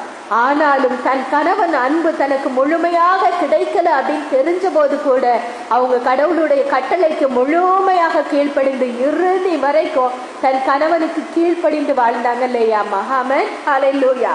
அடுத்ததாக நம்ம பார்க்க போகிறது தலைவர்களுக்கு கீழ்ப்படியணும். இந்த நாட்டில் தனக்கு அதிகாரத்துல தனக்கு மேலான அதிகாரத்துல இருக்கிற அனைவருக்குமே நம்ம கீழ்ப்படியணும். இதை நம்ம பார்க்கலாம். ரோமையர் 13வது அதிகாரம் 1 - 5 வரைக்கும் நம்ம வாசிக்கலாம். ரோமையர் 13வது அதிகாரம் 1 - 5 வரைக்கும். ஆளும் அதிகாரம் உள்ளவர்களுக்கு எல்லாரும் பணிந்திருங்கள், ஏனெனில் கடவுளிடமிருந்து வராத அதிகாரம் எதுவும் இல்லை. இப்பொழுதுள்ள ஆட்சி பொறுப்புகளை கடவுளை ஏற்படுத்தினார். ஆகையால் அதிகாரத்தை எதிர்த்து நிற்போர் கடவுளின் ஏற்பாட்டை எதிர்த்து நிற்கின்றனர். அவ்வாறு எதிர்ப்பவர்கள் தங்கள் மீது தண்டனை தீர்த்து தாங்களே அறிவித்துக் கொள்கிறார்கள். நற்செயல் செய்வோர் ஆள்வோருக்கு அஞ்ச வேண்டியதில்லை, தீச்செயல் செய்வோரையே அஞ்ச வேண்டும். அதிகாரிகளுக்கு அஞ்சாமல் நீங்கள் வாழ விரும்பினால் நன்மை செய்யுங்கள், அப்போது அவர்களிடமிருந்து உங்களுக்கு பாராட்டு கிடைக்கும். ஏனெனில் அவர்கள் உங்களுக்கு நன்மை செய்வதற்கென்றே கடவுளால் ஏற்படுத்தப்பட்ட தொண்டர்கள். ஆனால் தீமை செய்தால் நீங்கள் அஞ்ச வேண்டியது இருக்கும். அவர்கள் கையில் தண்டிக்கும் அதிகாரம் இருக்கிறது, அது வீணாக அவர்களிடம் கொடுக்கப்படவில்லை. தீமை செய்வோர் கடவுளின் தண்டனை நிறைவேற்ற அவரை ஏற்படுத்திய தொண்டர்கள் ஆவார்கள். ஆகவே கடவுளின் சினத்தின் பொருட்டு மட்டுமல்ல, மனச்சாண்டின் பொருட்டும் நீங்கள் பணிந்திருத்தல் வேண்டும். ஆமென், ஆமென், ஹல்லேலூயா, ஹல்லேலூயா. நம்ம அப்பா இதுக்கு நம்ம சிறந்த எடுத்துக்காட்டு நம்ம ஏசப்பாவே எடுத்துக்கிடலாம். அங்க இருந்தவர்கள் ஒரு இடத்துல நம்ம ஏசப்பாட்ட கேட்பாங்க, பேதுருவை பார்த்து கேட்பாங்க, என்ன உங்க போதகர் வரி செலுத்த மாட்டாரா அப்படின்னு. நம்ம அப்பா அழகா சொல்லுவார் பேதுருட்ட, இவங்களுக்கு நம்ம கீழ்ப்படிந்துதான் ஆகணும் அப்படின்னு சொல்லி பேதுருவை வலை வீச சொல்லி அந்த வலையிலிருந்து கிடைக்கிற அந்த சாத்தூர் நாணயத்தை எடுத்து கொண்டு வந்து பேதுருக்கும் தனக்குமாக வரி செலுத்த சொல்லுவார் நம்ம அப்பா. நம்ம ஏசப்பா எந்த ஒரு காரியத்தையும் அப்பா அவர் சும்மா வாயினால சொல்லிட்டு போறவர் இல்லை, அதை செய்து காட்டி வாழ்ந்து காட்டி விட்டு நமக்கு ஒரு அடிச்சுவதை வைத்து சென்று விட்டவர் தான் நம்ம ஏசப்பா. அவரே இந்த உலகத்துல மனிதனா வந்திருப்ப தனக்கு மேல இருந்த அந்த தலைவர்களுக்கு அதிகாரிகளுக்கு கீழ்ப்படிந்து நடந்திருக்கும் போது நம்மெல்லாம் ஒரு சாதாரண மனிதர்கள், தூசியும் துரும்பையும் போன்றவர்கள். அப்படி இருக்கும்போது நம்ம அப்பா தலைவர்களுக்கு கீழ்ப்படிந்து நட அப்படின்னு சொன்னா நம்ம நடந்துதான் ஆகணும். ஆமென், ஹல்லேலூயா. நம்ம ஆகார பார்த்தோம்னா, தொடக்க நூல்ல ஆகார பார்த்தோம்னா அவங்க அந்த சாராவினுடைய கொடுமை தாங்காம ஓடுவாங்க. அப்படி ஓடும்போது அந்த ஆண்டவரின் தூதர் அவர்களை சந்தித்து, நீ திரும்பி போய் உன் தலைவிக்கு பணிந்து நட அப்படின்னு சொல்லி கட்டளையிடுவாங்க. அன்னைக்கு அந்த ஆகார அப்படியே ஆண்டவரின் தூதரின் வார்த்தைக்கு கீழ்ப்படிந்து இறுதி வரை பணிந்து நடந்ததை நம்ம பார்க்கலாம்.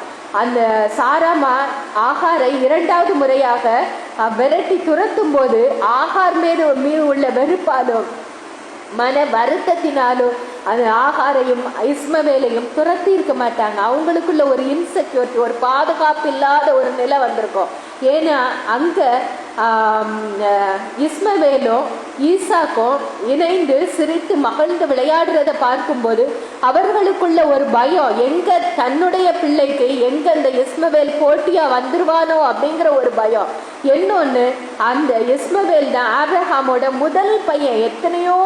எத்தனையோ ஆண்டுகள் கழித்து கிடைத்த ஏக்கத்தோடது வேதனையோடு கழித்த அந்த காலகட்டத்துல எத்தனையோ வருடங்களுக்கு பிறகு கிடைத்த முதல் பையன். அந்த பையன் பிறந்து 13-14 வருஷம் கழிச்சு தான் ஈசாக்கு பிறந்திருப்பாரு.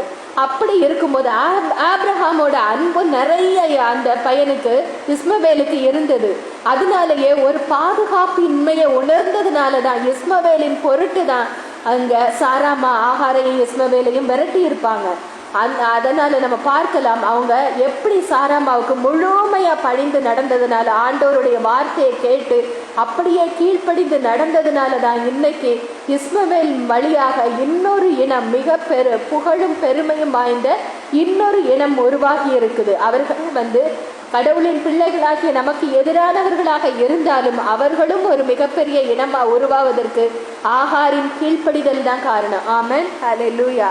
அடுத்ததாக நம்ம பார்த்தோம்னா யோவான் புதிய ஏற்பாடுல பார்த்தோம்னா தலைவராகிய நம்ம ஆண்டவராகிய இயேசு கிறிஸ்துவுக்கு முற்றிலும் முழுவதுமாக இறுதி வரைக்கும் கீழ்ப்படிந்து நடந்தவர்னு சொல்லி பார்த்தோம்னா யோவான்னு சொல்லலாம். எல்லா சீடர்களும் ஓடிட்டாங்க. பேதுரு கூட அந்த தலைமை குருக்களின் அந்த அரண்மனை முற்றம் வரைக்கும் தான் வந்ததா நம்ம வேதத்துல வாசிக்கலாம், விவிலியத்துல வாசிக்கலாம். அதற்கு பிறகு பேதுருவை நம்ம பார்க்க முடியாது. ஆனா இவர் சிலுவை நடிகர் இயேசு உயிர் விடுற வரைக்கும் கூடவே இருந்தவர். ஏசப்பாவோட ஒவ்வொரு வார்த்தைக்கும் செவி கொடுத்து கீழ்ப்படிந்து அவரோட மார்பில் சாய்ந்து ஒரு பிள்ளைய போல அவரோட இருந்தவர் தான் இந்த யோவான். அப்படி இருந்தவர் இறுதியில கடைசியில ஏசப்பா இறந்த பிறகும் இவர் என்ன செய்யறாரு, அவருடைய நற்செய்தியை அறிவிக்கும் பொருட்டு அங்குள்ள ரோமை மன்னர்களால ஒரு மன்னனால துன்புறுத்தப்படுறாரு. சிலுவையில இவரை கட்டி வச்சு அந்த சிலுவைக்கு கீழே தீ வைக்கிறாங்க, நெருப்பு வைக்கிறாங்க. நெருப்பு வைக்கும் போது ஒரு துளி கூட அந்த நெருப்பு அவரை தீண்டவே இல்லை. அதனால அவர்கள் என்ன செய்யறாங்க, யோவான அந்த கொதிக்கிற எண்ணெய் நிறைந்த ஒரு அண்டா பாத்திரத்துக்குள்ள அவரை தூக்கி போடுறாங்க. அங்கேயும் எண்ணெய் அவரை ஒரு சிறு துளி கூட பொசுக்கல. ஆனா அவரை தூக்கி போட்டவங்கெல்லாம் அந்த நெருப்பின் அக்னியில பொசுங்கினார்கள் என்று சொல்லி நம்ம அவருடைய வாழ்க்கை வரலாறு குறிப்பிடுகிறது. எப்படி சாத்ராக் மேசாக் ஆபேத்நேகோவை தூக்கி போடும்போது அவரை தூக்கி போட்டவர்கள் நெருப்பில் வெந்தார்கள், ஆனா அவர்களுக்கு எதுவுமே ஆகல அப்படின்ன மாதிரி யோவானை தூக்கி போட்டவங்களுக்கு தான் கேடு வந்ததே ஒரு அங்க யோவானுக்கு எந்த ஒரு ஆபத்தும் வரல அப்படின்றனால அவர் அங்க என்ன செய்யறாங்க, அந்த எண்ணெய் பாத்திரத்துக்குள்ள கொதிக்கிற எண்ணெய் பாத்திரத்துக்குள்ள கம்புகளை வச்சு அவரை உள்ள குத்துன்னு குத்தி அமைக்கி இருக்கிறாங்க. ஆனாலும் அவருக்கு எந்த ஒரு ஆபத்தும் வரலன்னு அந்த ரோமை மன்னன் வெறுப்பு அடைந்துதான் பத்மு தீவுக்கு அவரை கடத்துறாங்க. விஷம் கொடுத்து பார்த்தாங்க, அவரை சாகரிக்க முடியல. இறுதியா அவர் நல்ல ஒரு தள்ளாடின வயது வரைக்கும் வாழ்ந்து யோவான் மட்டும்தான் இயற்கையாக மரணம் எய்தினார் என்று நம்ம வாசிக்கலாம். அவருடைய வாழ்க்கை வரலாற்றை வாசிக்கும் போது அவர் நடக்க முடியாம பேச முடியாம இருந்த காலத்தில் கூட அவரை ஒரு 4-5 பேர் சேர்ந்து தூக்கி கொண்டு செல்வாங்களாம் நற்செய்தி பணியை ஆற்றுறதுக்காக. அப்படி கூட்டி செல்லும் போது அவருக்கு பேசவே முடியாத அந்த நிலையிலும் அவர் சொல்லுகிற ஒரே ஒரு வார்த்தை, ஒருவரை ஒருவர் அன்பு செய்யுங்கள். இதுதான் அவர் திரும்ப திரும்ப சொல்றது. அப்ப அங்க இருக்கிறவங்க கூட கேட்பாங்களாம், எதுக்கு இதை மட்டும் திரும்ப திரும்ப சொல்லிட்டே இருக்கிறீங்கன்னு. இதை மட்டும் நீங்க செய்யுங்க, உங்களை பாவம் நெருங்கவே நெருங்காது அப்படின்னு சொல்லி அவர் சொன்னதா அவருடைய வாழ்க்கை வரலாற்றுல நம்ம வாசிக்கலாம். இன்னைக்கு நம்ம எத்தனையோ புனிதர்களோட வாழ்க்கை வரலாறுகளை வாசிக்கிறோம். எத்தனையோ பேரோட அந்த அப்போஸ்தலர்கள், சீடர்கள், அவர்களோட எத்தனையோ பேர் வாழ்க்கை வரலாறுகளை படிக்கிறோம். நம்ம எல்லாம் ஈஸியா சொல்லிட்டு போயிடுவோம், எங்களுக்காக மன்றாடுங்கள்னு ஈஸியா சொல்லிட்டு போயிடுவோம். ஆனா அவங்க வாழ்ந்த வாழ்க்கையை வாழ்றதுக்கு நம்ம ஒரு சிறு துளி கூட முயற்சி எடுக்கிறதே கிடையாது. அதை தான் நம்ம அப்பா விரும்புகிறார். பவுலடியார் கூட எத்தனையோ இடத்துல சொல்லியிருப்பாரு, என்னை போல வாழ முயற்சி செய்யுங்கள்னு தான் சொல்லியிருப்பாரு. என்கிட்ட நீங்க ப்ரேயர் பண்ணுங்க, என்கிட்ட வந்து ப்ரேயர் பண்ண வாங்கன்னு எந்த ஒரு இடத்துல அவர் சொல்லியிருக்கவே மாட்டாரு. ஆமென், ஹல்லேலூயா. அடுத்ததாக நம்ம பார்க்கலாம், கீழ்ப்படிதலுக்கு கிடைக்க ஆசீர்வாதங்கள் என்ன அப்படின்னு சொல்லி நம்ம பார்க்கலாம். முதலாவதாக நம்ம தலைமுறையே ஆசீர்வதிக்கப்படும், நம்ம சந்ததி பெருகும். இதற்கு எடுத்துக்காட்டு ஆபிரகாமை குறித்து நம்ம பார்க்கலாம். தொடக்க நூல்ல நம்ம பார்க்கலாம் 22வது அதிகாரம் 17-18. ஆதலால் நான் உன்மீது உண்மையாகவே ஆசி பொழிந்து விண்மீன்களைப் போலவும் கடற்கரை மணலைப் போலவும் உன் வழி மரபை பலுகி பெருக செய்வேன். உன் வழி மரபினர் தம் பகைவர்களின் வாயிலை உரிமையாக்கிக் கொள்வர். மேலும் நீ என் குரலுக்கு செவி கொடுத்ததனால் உலகின் அனைத்து இணைத்தவரும் உன் மரபின் மூலம் தங்களுக்குள் ஆசி கூறிக்கொள்வர் என்றார். ஆமென், அல்லேலூயா. கடவுளோட வார்த்தைக்கு கீழ்ப்படுகிற ஒவ்வொருவருக்கும் ஆபிரகாமுக்கு கொடுத்த இந்த ஆசீர்வாதம் அவருக்கு கீழ்ப்படுகிற ஒவ்வொரு பிள்ளைகளுக்கும் சொந்தமாக்கிக்கிறதுக்கு தான் நம்ம அப்பா கொடுத்திருக்கிறாரு. அவருக்கு கீழ்ப்படிந்து நடந்த ஆபிரகாமுக்கு மட்டும் இல்ல, நம்ம தலைமுறைகளும் ஆசீர்வதிக்கப்படும், நம்ம சந்ததியும் பெருகும்.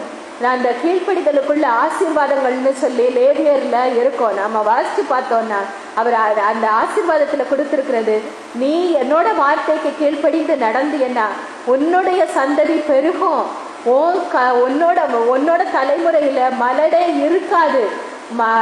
நம்ம ஆண் பெண் இதுல மனிதர்கள்ல மட்டும் இல்ல, நீ ஆடு மாடு எந்த உயிரினம் வளர்த்தாலும் அந்த உயிரினங்களுக்கு கூட அந்த மலடோ இல்ல கருசிதைவோ வராதுன்னு சொல்லிதான் அப்பா வாக்குறுதி கொடுத்திருப்பாரு.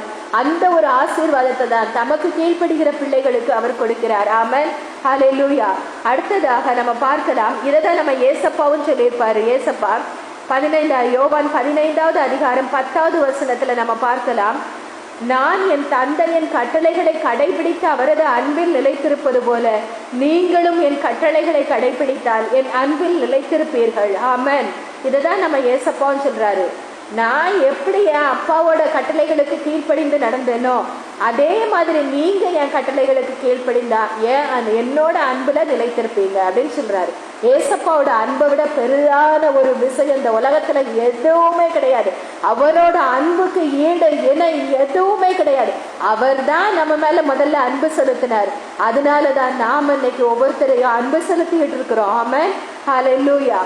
அடுத்ததாக அவர் கொடுத்திருக்கிற ஆசீர்வாதம், கடவுள் நம் நடுவே தங்குவார். ஆமென். கடவுளுடைய வார்த்தைகளுக்கு நம்ம கீழ்ப்படிந்து நடந்தோம்னா நம்ம அப்பா நமக்கு நடுவுல வந்து நமக்குள்ளே குடிகொள்வார். ஆமென். இதை நம்ம பார்க்கலாம். லேவியர் 26வது அதிகாரம் 11, 12 ஆகிய வசனங்கள். லேவியர் 26, 11, 12. என் உறைவிடத்தை உங்கள் நடுவில் நிறுவுவேன், நான் உங்களை வெறுப்பதில்லை, உங்கள் நடுவே நான் உலாவுவேன், நானே உங்கள் கடவுள், நீங்கள் என் மக்கள். ஆமென், ஹல்லேலூயா. உங்க நடுவுல நான் வந்து வாசம் செய்வேன் அப்பா சொல்றாரு, அவருடைய வார்த்தைக்கு கீழ்ப்படிந்தா. இதைதான் நம்ம ஏசப்பா கூட சொல்லியிருப்பாரு. யோவான் 14:23 நம்ம தந்தையாகிய கடவுள் என்ன அந்த கீழ்ப்படிதலுக்கான ஆசீர்வாதமா சொல்லியிருப்பாரோ அதைத்தான் நம்ம ஏசப்பாவும் சொல்லியிருப்பாரு. யோவான் 14:23 ஏசு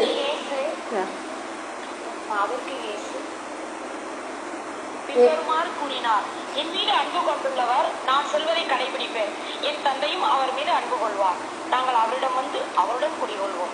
ஆமென், ஹல்லேலூயா.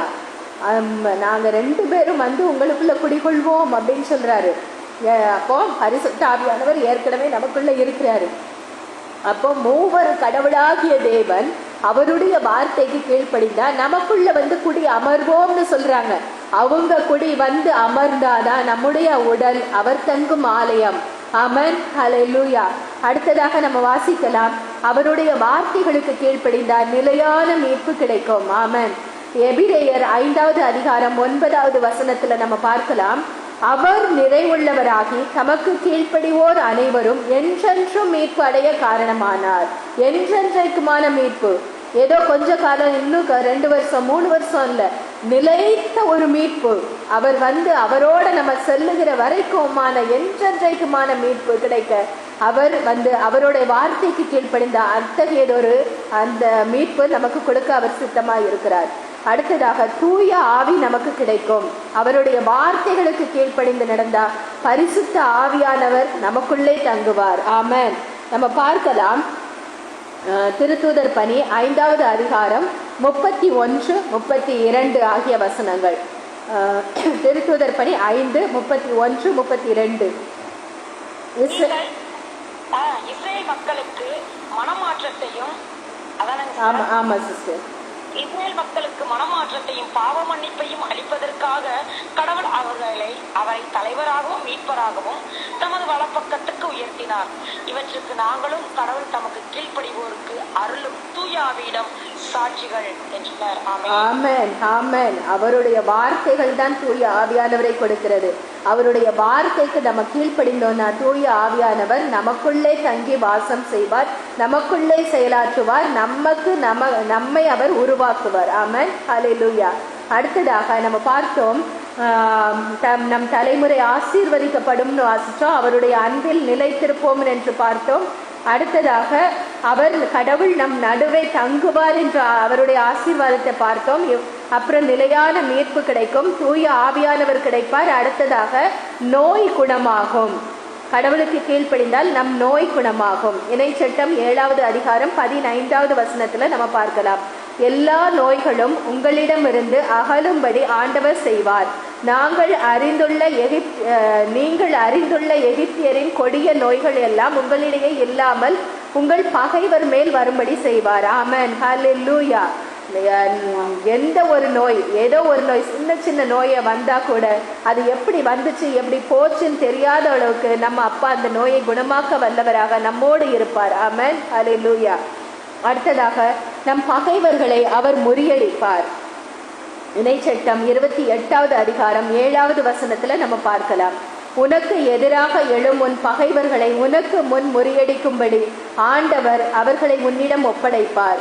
அவர்கள் ஒரு வழியாய் உனக்கு எதிராக வருவர், ஆனால் 7 வழியாக உன் கண்களுக்கு முன்னே ஓடி போவர். ஆமென், ஹல்லேலூயா.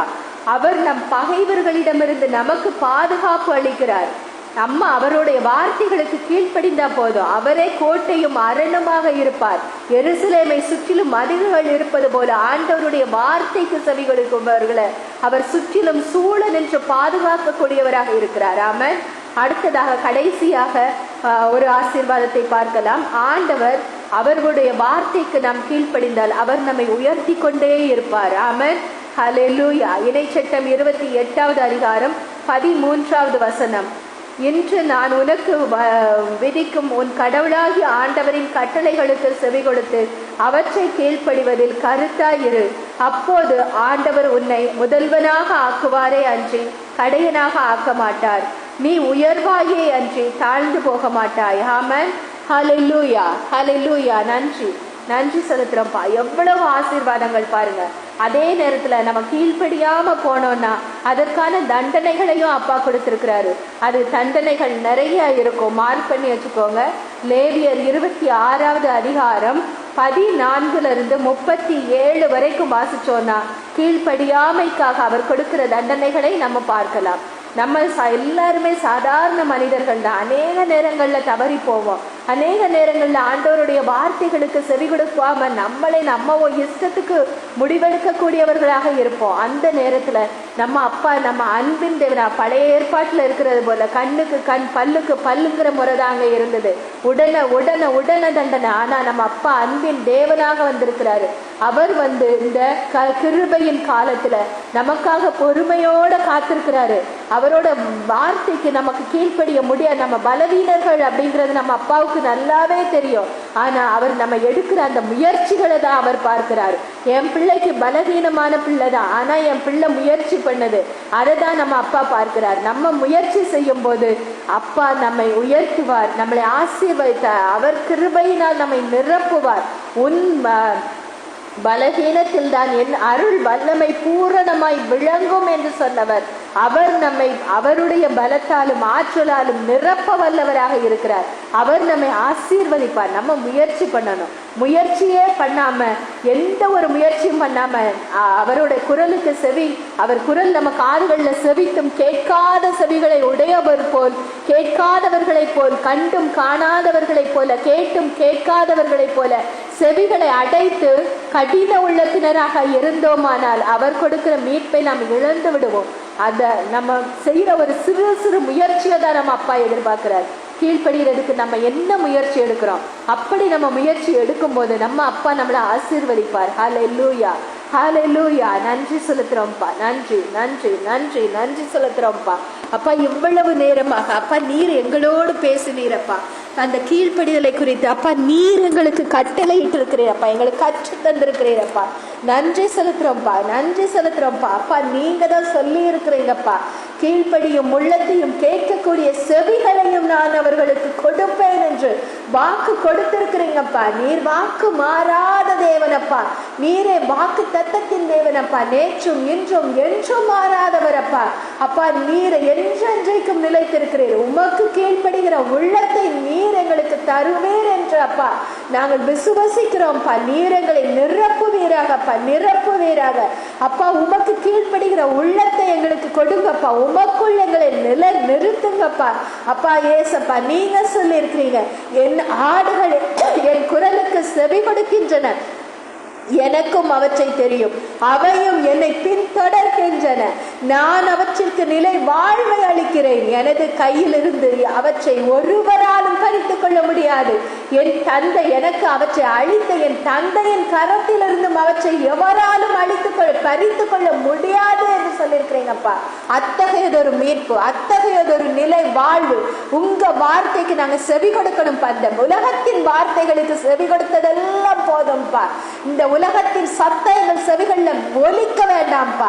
உங்க வார்த்தைக்கு செவி கொடுக்கிற ஆடுகளாய், உங்க வார்த்தைக்கு செவி கொடுத்து உம்மை பின்பற்றி உம்மை பின்தொடர்கிற ஆடுகளாய் அப்பா எங்கள் வாயிலான அப்பா உம்மை பின்தொடர்ந்து உங்க கரம் பற்றி அப்பா நீர் கொடுக்கும் நிலை வாழ்வை நிறைவாக நாங்க பெற்றுக்கொள்ள அப்பா நீங்க இந்த வேளையில் எங்களுக்கு கிருபை செய்யுங்க, எங்களுக்கு உதவி செய்யுங்கப்பா. எங்கள் ஒவ்வொருவரையும் வந்திருக்கிற அனைவரையும் தாழ்த்தி அப்பா உங்க கருத்துல ஒப்பு கொடுக்கிறோம்ப்பா. அப்பா அந்த விண்ணப்பத்தை அப்பா எங்கள் ஆண்டவராகிய இயேசு கிறிஸ்துவின் நாமத்திற்கு ஒப்பு கொடுத்து ஜெபிக்கிறேன்.